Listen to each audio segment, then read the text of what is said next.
ទូលោកគ្រូទាំងអស់គ្នាចឹងនេះខ្ញុំមកធ្វើបទបង្ហាញអំពីការប្រើប្រាស់ថ្នាបឋម PLP ឬក៏ការចូលទៅក្នុងគណនី PLP ដើម្បីប្រើប្រាស់បានអញ្ចឹងដើម្បីប្រើប្រាស់នៅថ្នាបឋម PLP បានត្រូវតែទៅបង្កើតគណនីសិនមានន័យថានាយកសាលាត្រូវតែចូលទៅបង្កើតគណនីថ្នាក់រៀននិងទាញសិស្សចូលសិនទើបយើងជាគ្រូបង្រៀនចូលទៅប្រើប្រាស់បានបើសិនជា ICT ឬក៏នាយកសាលាអត់ចូលទៅបង្កើតគណនីឲ្យយើងគេឬក៏ទាញថ្នាក់ឲ្យយើងទេគឺយើងចូលទៅគឺមានតន័យសិស្ស0 នៅដែរ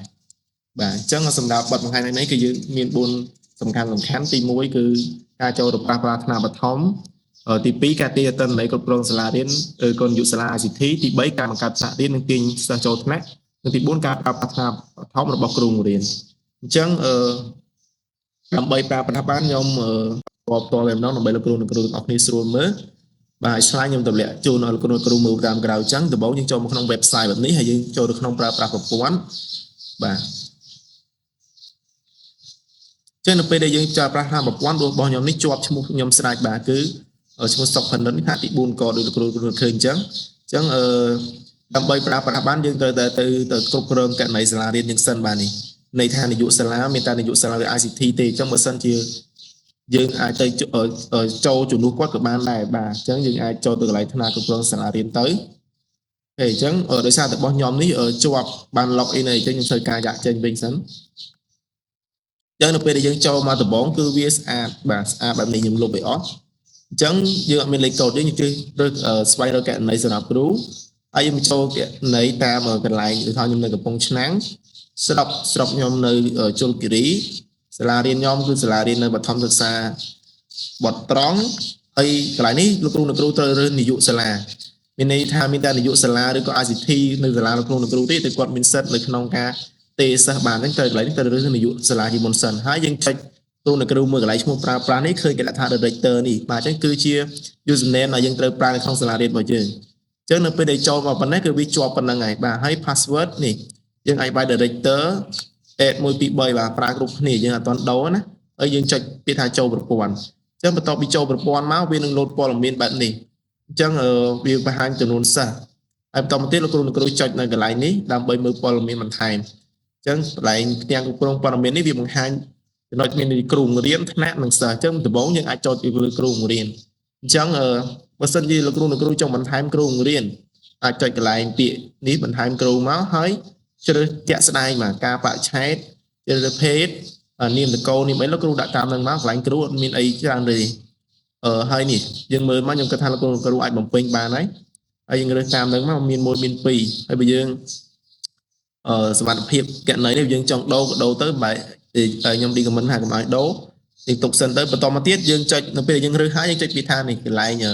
បន្ថែមនេះអញ្ចឹងវានឹងបាន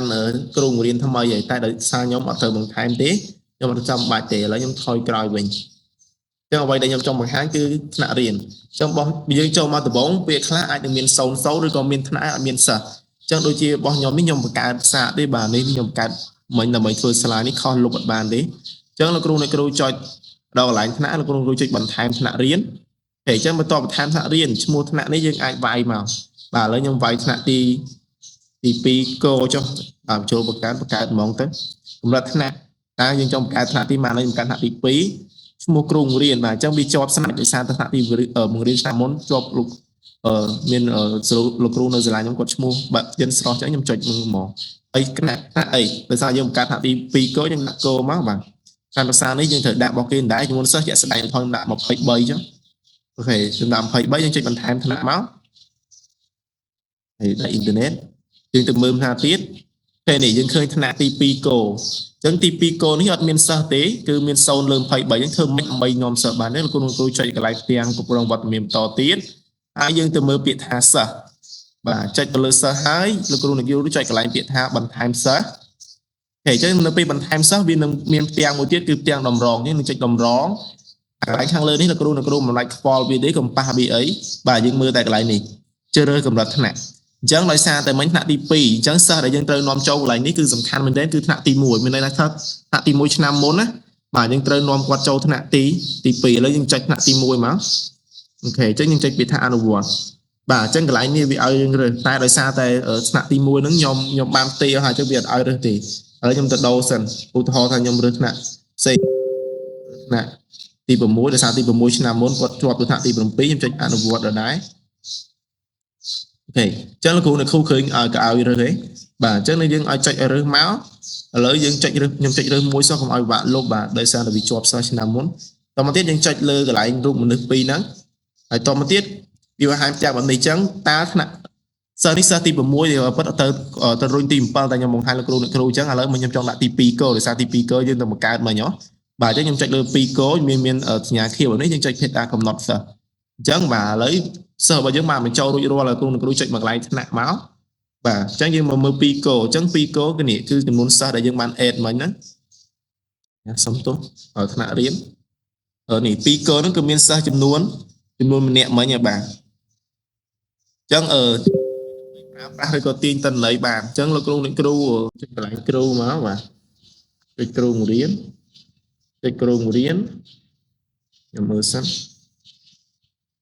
បាទនេះនៅក្នុងគ្រូបង្រៀនមាន password សម្រាប់យើងបញ្ចេញឯនេះលោកគ្រូឃើញគេដែរអត់បាទអញ្ចឹងយើងត្រូវរកយក password ហ្នឹងទៅបញ្ចូលកន្លែងគ្រូអញ្ចឹងយើងឧទាហរណ៍របស់ខ្ញុំថ្នាក់ទី1ចុះឥឡូវខ្ញុំធ្វើការ copy បើសិននេះលោកគ្រូអាច screenshot វាទុកប្រហែលដែរបាទឥឡូវខ្ញុំធ្វើការ copy ហើយខ្ញុំចូលមកកន្លែងផ្ទាំងដើមដំបូងគេបាទនេះខ្ញុំធ្វើការចូលមកសហថ្នាក់សាលារៀនខ្ញុំឡុកអាវវិញដោយសារកុំឲ្យជាប់ដោយសារយើងចង់ប្រើជាគ្រូបាទអញ្ចឹងកន្លែងនេះយើងដាក់ PLP របស់យើងចូល PLP របស់គ្រូបង្រៀនណាបើខ្ញុំបាន copy មិញហ្នឹងហើយ password យើងដូរបាទយើងដូរដាក់ teacher add 1 2 3ឥឡូវខ្ញុំถ่ายលោកគ្រូសិនបាទនេះដល់មកអក្សរធំបាទដាក់អក្សរតូចteacher add 1 2 3អញ្ចឹងតែប៉ុណ្្នឹងយើងចុចចូលប្រព័ន្ធអញ្ចឹងឥឡូវវាចាប់នេះមានន័យថាសិស្សថ្នាក់ខ្ញុំមាន29នាក់បាទអញ្ចឹងមានន័យថាខ្ញុំអាចប្រើប្រាស់បានហើយចឹងឥឡូវនេះកន្លែងនេះប្រើប្រាស់នេះជាគ្រូបង្រៀនអញ្ចឹងយើងមានតន័យណាលោកគ្រូបាទចុះវាមានតន័យចុះធ្វើម៉េចដើម្បីឲ្យប្រើប្រាស់បានបន្តទៀតបាទអញ្ចឹងបន្ទាប់ពីមានតន័យលោកគ្រូអាចចេញឬក៏យើងចូលទៅកន្លែងដើមវិញដែរអញ្ចឹងវាពិបាកតិចកន្លែងនេះបាទអញ្ចឹងឲ្យលោកគ្រូដឹងថាយើងមានបញ្ហាអីយើងចូលមកកន្លែងសហថ្នាមកហើយយើងមើលស្នាជំនាន់ថ្មីបាទយើងរើសពាក្យស្នាជំនាន់ថ្មីហើយវាឲ្យរើសអញ្ចឹងឥឡូវខ្ញុំដាក់ password ខ្ញុំជាប់ដែរកន្លែងនេះដាក់ teacher 1 2 3ដែរលោកគ្រូបាទយើងចុចចូលគណនីទៅបាទអញ្ចឹងវាចាប់ដាក់បង្ហាញនេះបាទនេះដោយសារខ្ញុំប្រើថ្នាក់ទី4ជាប់ថ្នាក់ទី4អញ្ចឹងយើងអាចបង្រៀនសិស្សបានហើយយើងអាចចូលមកកន្លែងគ្រប់គ្រងសិស្សមកអញ្ចឹងនេះមានសួរឈ្មោះសិស្សទាំងអស់ដែលខ្ញុំបានទាញចូលមុនហ្នឹងបាទនឹងមាន username ហើយយើងអាចទាញយកមកនេះបាទយើងចុចកន្លែងនេះមានន័យថាសម្រាប់សិស្សយើងអាចយក password របស់សិស្សអញ្ចឹងបានណា QR នេះបាទយើងអាចទាញ QR គាត់បានហើយកន្លែងនេះកន្លែងទាញយក PDF នេះមកវាបានជា file QR អញ្ចឹងសម្រាប់វីដេអូបទបង្ហាញមានតែប៉ុណ្្នឹងទេលោកគ្រូអ្នកគ្រូទាំងអស់គ្នាបាទចឹងបើសិនជាមានចំណុចខុសខាតកន្លែងណាក៏សូមលោកគ្រូអធិស្ឋានខ្ញុំបាទផងហើយទីក្រោយខ្ញុំបាទសូមអរគុណសូមជម្រាបលា